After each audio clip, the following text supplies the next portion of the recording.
اعوذ باللہ من الشیطان الرجیم بسم اللہ الرحمن الرحیم۔ السلام علیکم۔ ایک بزرگ فرماتے ہیں کہ میں ایک سال سخت ترین گرمی کے زمانے میں حج کو چلا۔ ایک دن جب میں وسط حجاز میں پہنچا تو اتفاقاً قافلے سے بچھڑ گیا اور مجھے کچھ غنودگی سی آ گئی۔ آنکھ جو لگی تو اس جنگل بیابان میں ایک آدمی نظر آیا تو میں جلدی اس کی طرف چلا تو دیکھا ایک کمسن لڑکا تھا جس کی داڑھی بھی نہ نکلی تھی اور اس قدر حسین کہ گویا 14ویں کا رات کا چاند ہو، بلکہ دوپہر کا سورج اس پر ناز و نعمت کے کرشمے چمک رہے۔ میں نے اس کو سلام کیا۔ اس نے کہا، ابراہیم علیہ السلام۔ میرا نام لینے پر مجھے انتہائی حیرت ہوئی اور مجھ سے سکوت نہ ہو سکا۔ میں نے بڑے تعجب سے پوچھا کہ صاحبزادے تجھے میرا نام کس طرح معلوم ہوا؟ تو اس نے تو مجھے کبھی دیکھا بھی نہیں۔ کہنے لگا، ابراہیم، جب سے مجھے معرفت حاصل ہوئی میں انجان نہیں بنا، اور جب سے مجھے وصال نصیب ہوا کبھی فراق نہیں ہوا۔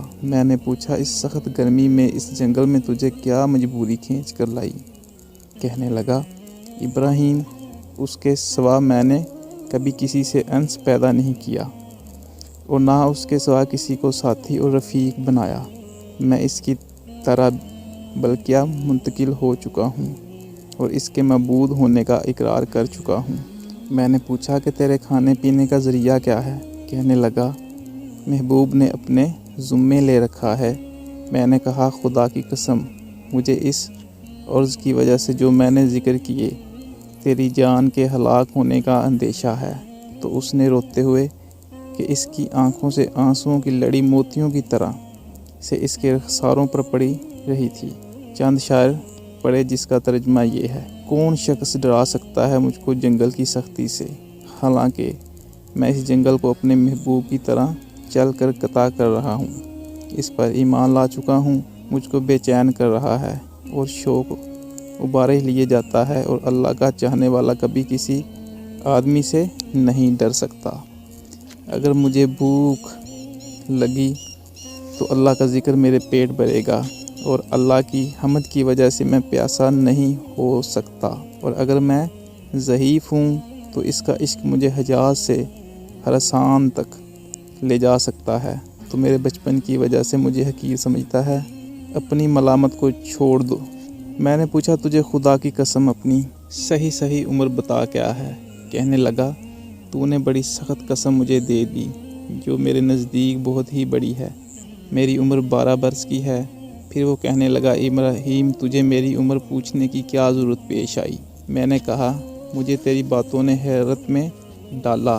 یا کہنے لگا، اللہ کا شکر ہے، اس نے بہت نعمتیں عطا فرمائیں، اور اللہ کا فضل ہے کہ اس نے اپنے بہت سے مومن بندوں سے افضل بنایا۔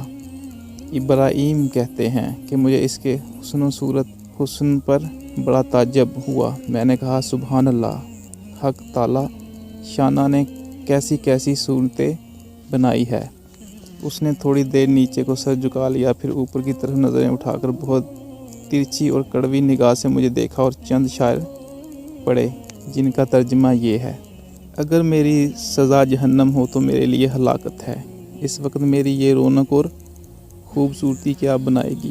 اس وقت میری ساری خوبیوں کو عذاب عیب دار بنا دے گا، اور جہنم میں طویل عرصے تک رونا پڑے گا، اور جبار جلالہ یہ فرمائے گا، اور برترین غلام تو میرے نافرمانوں میں ہے۔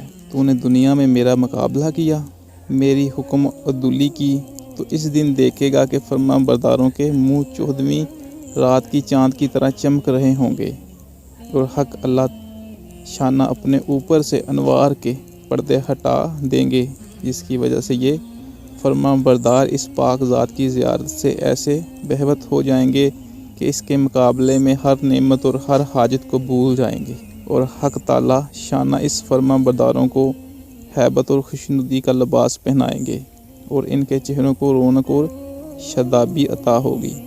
یہ اشعار پڑھ کر کہنے لگا، اے ابراہیم، جو دوست سے منقطع ہو گیا ہوا وہ وصال اس کو حاصل ہے جس نے اللہ تعالیٰ کی عطایت سے وافر حصہ لیا۔ ابراہیم، اپنے رفاع سفر سے بچھڑ گئے ہو؟ میں نے کہا، ہاں، میں ایسے ہی رہ گیا۔ تجھ سے اللہ کے واسطے سوال کرتا ہوں کہ تو میرے لیے دعا کرے کہ میں اپنے ساتھیوں سے جا ملوں۔ میرے اس کہنے پر اس لڑکے نے آسمان کی طرف دیکھا اور کچھ آہستہ زبان سے کہا، کہ مجھے اس کے ہونٹ حرکت کرتے ہوئے معلوم ہوئے۔ اس وقت مجھے نیند کا جھونکا سا آیا یا بے ہوشی سی ہوئی۔ اس سے جو میں نے افاقہ پایا تو قافلے کے بیچ میں اونٹ پر اپنے آپ کو پایا، اور میرے اونٹ پر جو میرے ساتھی تھے وہ مجھ سے کہہ رہے تھے، ابراہیم ہوشیار ہو، سنبھلے رہو، ایسا نہ ہو اونٹ پر سے گر جاؤ۔ اور اس لڑکے کا مجھ کو کچھ پتہ نہ چلا کہ وہ آسمان پر اڑ گیا یا زمین کے اندر اتر گیا۔ جب ہم سارا راستہ طے کر کے مکہ مکرمہ پہنچ گئے اور میں حرم شریف میں داخل ہوا تو کیا دیکھتا ہوں کہ وہ لڑکا خانہ کعبہ شریف کا پردہ پکڑے ہوئے رو رہا ہے اور چند شعر پڑھ رہا ہے جن کا ترجمہ یہ ہے، میں کعبے کا پردہ پکڑ رہا ہوں اور بیت اللہ کی زیارت بھی کر رہا ہوں، لیکن دل میں جو کچھ ہے اس کو اور راز کی بات کو تو خواب جانتا ہے۔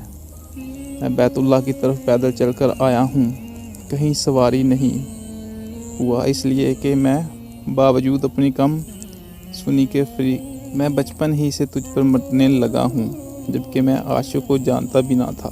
اگر لوگ ملامت کریں کسی بات پر تو میں ابھی عشق کا طفل و مکتب ہوں۔ اے اللہ، اگر میری موت کا وقت آ گیا ہو تو شاید میں تیرے وصل سے بہرہ یاب ہو سکوں۔ جزاک اللہ۔ ناظرین، اگر آپ لوگوں کو یہ میری ویڈیو اچھی لگی ہو تو پلیز لائک کر دیجیے گا، کمنٹ کر دیجیے گا اور چینل کو سبسکرائب کر دیجیے گا۔ Thank you.